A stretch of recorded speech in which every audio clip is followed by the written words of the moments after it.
Barbie və Mariposa, parıldayan qanadların simfoniyası nağılı.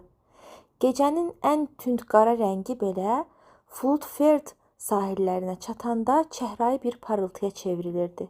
Burada hər şey zəriflik üzərinə qurulmuşdu.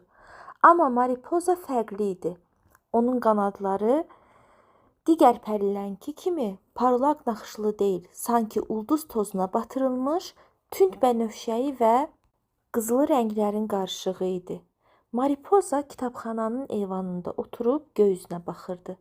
Ətrafda liliya çiçəklərindən hazırlanmış fənərlər yanırdı. Hər tərəfdən incə bir simli musiqi səsi gəlirdi.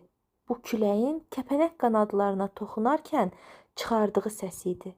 Birdən diyarın qoruyucu işıqları solmağa başladı. Şahzadə Carlos təşvişlə ona tərəf uçdu. Amma bu dəfə heç bir səs-küy olmadı. Sadəcə bir pıçıltı. Mariposa, rənglər bizi tərk edir. Mariposa qorxsa da qanadlarını yavaşca açdı. O dostları ilə birlikdə itmiş işıqlar mağarasına tərəf uçmalı idi. Bu yolun hər addımı bir sənət əsəri idi. Suyun üzəri tamamilə ağ nilüfərlərlə örtülmüşdü. Mariposa suyun üzərindən keçəndə qanadlarının əksi suda neon mavi rəngə parıldayırdı. Buradakı ağaclar şəffaf şüşədən idi.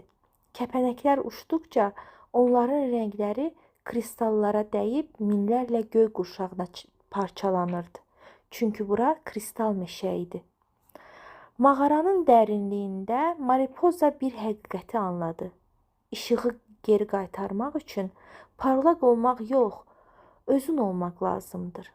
O qanadlarını bərk-bərk yumdu və bütün qəlbi ilə daxilindəki xeyirxahlığı düşündü. Həmin an möcüzə baş verdi. Onun tünd qanadları birdən-birə alov rəngli, narıncı və parlaq qızılı naxışlarla bəzəndi. Bu sadəcə bir rəng deyil, ətrafı isidən bir nur idi. Mariposa qanadlarını hər çırpışında havaya simli tozlar yayılırdı. Flutterfield yenidən canlandı. Amma bu dəfə hər şey daha parlaq idi. Mariposa sarayın eyvanında dayananda günəşin ilk şüaları onun yeni qanadlarına toxunurdu. O artıq sadəcə utancaq bir pəri deyildi, rənglərin sərkərdəsi idi. Təsəvvür edin ki, Mariposa uçarkən arxasında buraxdığı iz gecə vaxtı dənizin üzərindəki ay